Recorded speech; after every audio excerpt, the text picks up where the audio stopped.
네, 안녕하세요. 찰리즈 교수입니다. 오늘은 저희가 내셔널 exam을 준비하는 책 중에 챕터 1을 공부하겠습니다.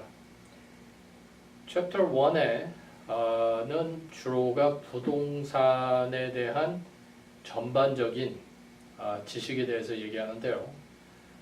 우리가 책은 영어로 되어 있지만 우리가 공부는 한국말을 같이 함으로써 좀 더 우리가 정확하게 이해할 수 있게끔 한국말로 우리가 공부를 같이 하겠습니다. 그래서 첫 번째 우리가 챕터를 보면은 여기서 시험에 대해서 얘기하는데요. 아마 부동산 시험은 두 부분으로 갈라지는데 하나는 버지니아 부동산 중개인 시험의 전국적인 부분, 그러니까 내셔널 exam에서는 80개의 질문으로 구성되어 있습니다. 그래서 여러분께서 시험을 볼 때 이 80개의 시험 중 70개를 맞춰야지 70%를 패스할 수가 있습니다. 그래서 이 내셔널 exam, 전국적인 시험에서는 여러분한테 주어진 시간이 105분입니다. 두 번째 부분은 버지니아 부동산 중개인 시험의 버지니아 레귤레이션에 대해서 공부하게 되는데 이 시험은 전체 50개의 질문으로 이루어졌으며 여러분은 거기에 70%를 맞기 위해선 38개의 답을 correct answer를 맞춰야 됩니다. 이 버지니아 부동산 시험은 허용하는 시간의 제한은 55분입니다. 오케이. 그래서 이제 부동산의 여기서 이제 전반적인 부동산 협회에 대해서 얘기를 하는데요. 미국에는 National Association of Realtor은 미국 전체의 부동산 하시는 분들의 협회입니다. 그래서 이 National Association of Realtor는 우리가 그냥 주로 Realtors 아니면 Realtor Associates 이런 말을 많이 쓰는데 주로가 이제 어떤 시험에 만약에 Realtor is best 란 말이 뭐를 뜻하냐 하면은 주로가 그 말은 부동산 거래에서 구매자, 판매자, 집주인 또는 세입자를 지원하는 부동산 전문가들을 얘기합니다. 그래서 부동산을 한다는 말은 그게 집을 사는 사람, 구매자, 판매자, 집을 팔고자 하는 사람 또는 집을 리즈하고 싶은 사람 이런 모든 사람들을 도와주는 일이 부동산 전문가입니다. 그래서 우리가 주로 그런 사람들을 Realtor, 아니면 Realtor Associate, 아니면 우리가 Realtor is best 뭐 이런 단어를 썼을 때는 그 모든 말들이 부동산 중개인들을 지정하는 말입니다. 또한 미국 전체 지역에 National Association도 있고 각 지역마다 또 이제 작은 규모로 부동산 협회가 있는데 여러분께서 만약에 버지니아 쪽에서 부동산을 일하신다면 그거는 Northern Virginia Association of Realtor 그것은 북부 버지니아 부동산 중개인 협회의 멤버가 되십니다. 아니면 여러분께서 메릴랜드 쪽에서 일을 하신다고 하면 그건 메릴랜드에 있는 부동산 협회의 또 멤버가 되시겠죠. 오케이. 그래서 이제 우리가 이제 점점 부동산에서 무슨 일을 하는 건가에 대해서 이제 얘기를 하는데 부동산 시장에 종사하는 여러 전문가들이 있습니다. 그래서 우리가 첫 번째 얘기하는 브로커리지. 이 브로커리지는 우리 부동산 중개인들을 얘기하는 거죠. 이 중개인들이 하는 것은 bring people together in real estate transaction. 이 말은 부동산 거래에서 사람들을 같이 모이게 해서 거래를 도와준다 하는 게 브로커리지입니다. 또한 부동산을 감정하는 감정사가 있습니다. 그걸 우리가 appraiser이라고 그러는데 appraiser는 뭐 하는 사람이냐면 이런 사람 process of developing an opinion of property's market value, 즉 부동산의 가격에 대한 의견을, 전문적인 의견을 주는 것을 appraiser이라고 합니다. 또한 부동산에서 사고 파는 것 외에도 부동산 업계에서 아파트를 매니지먼트 한다든지 컨도미니엄을 매니지먼트 한다든지 이런 재산 관리를 하는 직종이 있습니다. 이거는 부동산 유지 및 관리에 대한 전문으로 고용된 사람들을 말합니다. 또한 부동산에는 이 파이낸싱 전문가들이 있습니다. 부동산에 워낙 가격이 높다 보니까 우리가 융자 없이는 부동산을 사기가 어려울 때 많습니다. 그래서 부동산을 전문으로 도와주는 부동산 거래를 위한 파이낸싱 또 스페셜리스트들이 따로 있습니다. 오케이. 여기서는 이제 또 계속해서 우리가 그 부동산의 전문가에 대해서 얘기하는데요. 부동산에서 또 subdivision and development, 이 subdivider, 아니 subdivision, 이 말은 큰 땅을 자기가 사서 그거를 집을 질 수 있게 나눠서 이 한 동네를 형성하면서 그 동네 전체를 집을 짓는다든지 그런 걸 말합니다. 그래서 여기서 dividing a single property into smaller parcels and building on the parcel, 큰 땅을 나눠서 작은 집들을 이렇게 짓게 한다 그런 말이죠. 또 다른 전문가는 홈 인스펙션이 있습니다.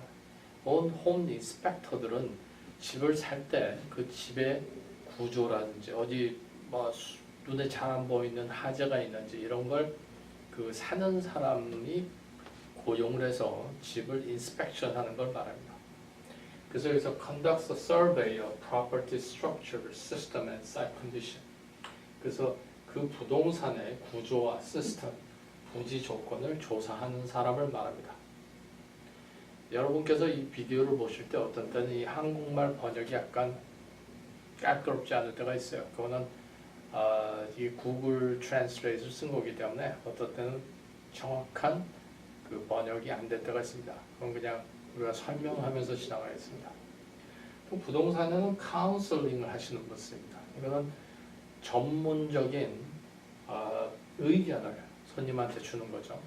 그래서 카운슬링은 브로커리처럼 중간에 이 사는 사람과 파는 사람을 거래를 돕는 게 아니라 전문적인 자기의 의견을 주는 사람을 말합니다.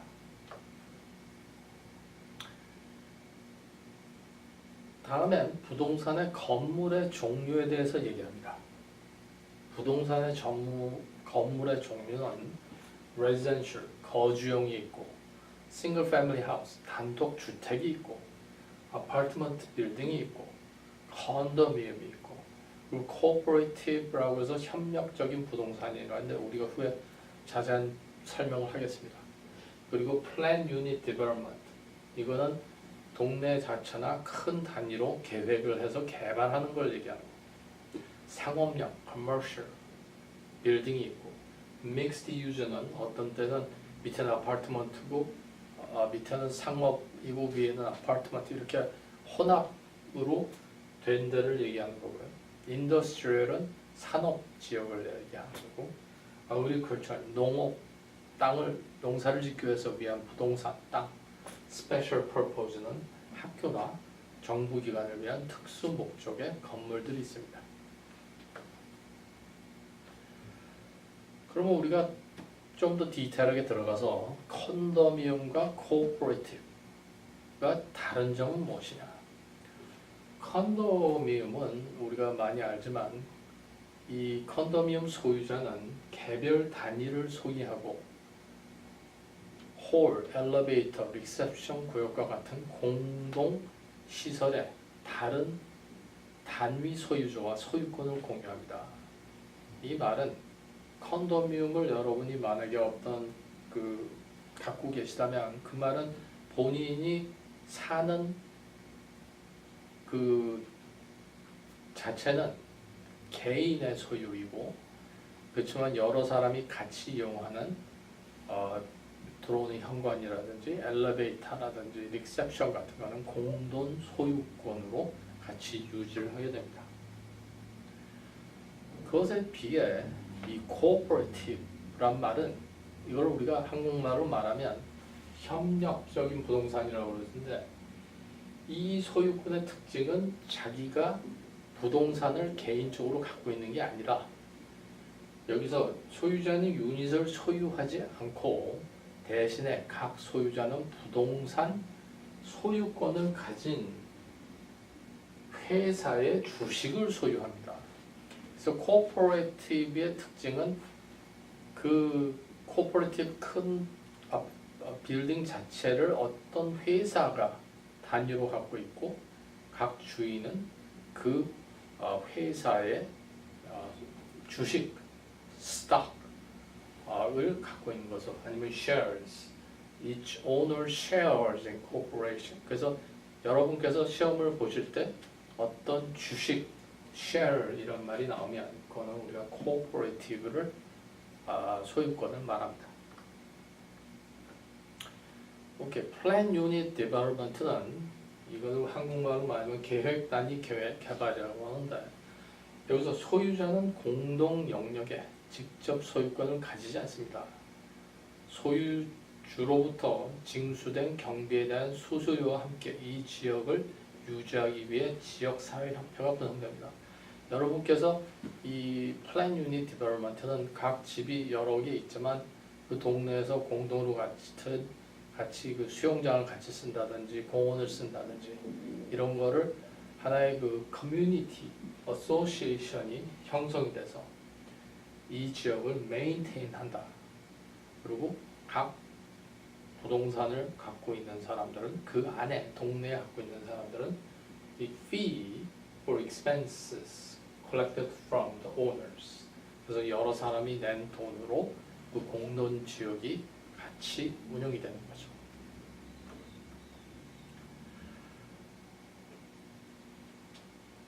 이 지금 도면은 사실 이게 그 하나의 경제학에서 나온 도면입니다.